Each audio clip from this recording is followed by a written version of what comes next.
Kami bersyukur bahwa untuk pembangunan gender, kemudian angka stunting itu bisa berturun, karena memang kalau kita melihat dari beberapa kementerian KL sudah berupaya semaksimal mungkin dan bersinergi satu sama lain. Karena terbukti dari beberapa mitra kami yang memang berhubungan dengan kesejahteraan sosial. Ada Kementerian Sosial, ada Kementerian PPPA, kemudian ada kementerian lainnya yang berupaya untuk bersinergi, termasuk BKKBN dan Kementerian Kesehatan yang berupaya untuk meningkatkan angka stunting.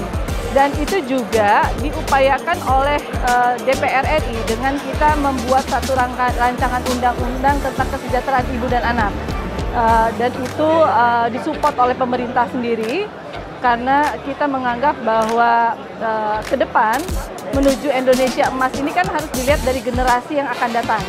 Nah, jadi memang kita menganggap bahwa apa yang diupayakan Pak Jokowi ini harus disupport. Dan tadi disampaikan oleh Pak Presiden Jokowi, sudah ada 3.000 triliun yang digulirkan kepada masyarakat, dan itu bukan angka yang kecil.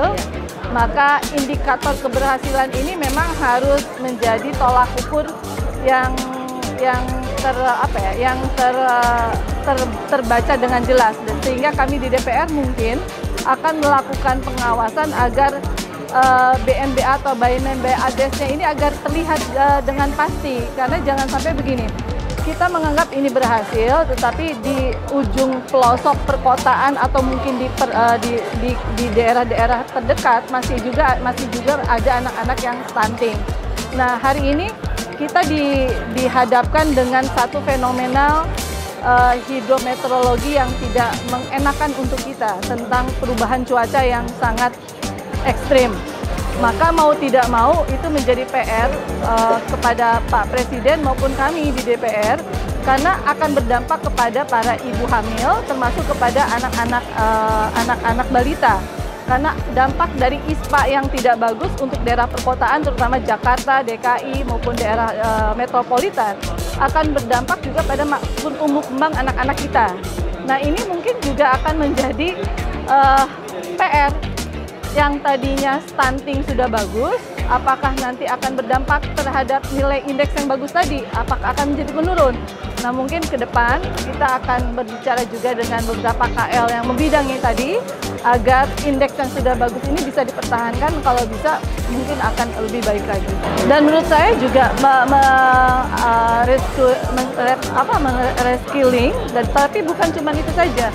Bantuan-bantuan yang diberikan ini kan bukan hanya dalam bentuk bantuan sosial, tetapi kan juga ada dalam bentuk pemberdayaan ekonomi, agar masalah sumber daya manusia unggul ke depan itu bisa mengantisipasi, mohon maaf, quote and quote, ketimpangan pembangunan yang ada di daerah. Hari ini fenomenal tentang masyarakat Indonesia yang harus bekerja ke luar negeri dengan iming-iming mereka bekerja ternyata TPPO. Nah, karena masalah ekonomi. Nah, ini juga menjadi PR untuk pemerintah, termasuk kami yang ada di DPR, bahwa masalah ekonomi adalah titik awal tentang kesenjangan sosial.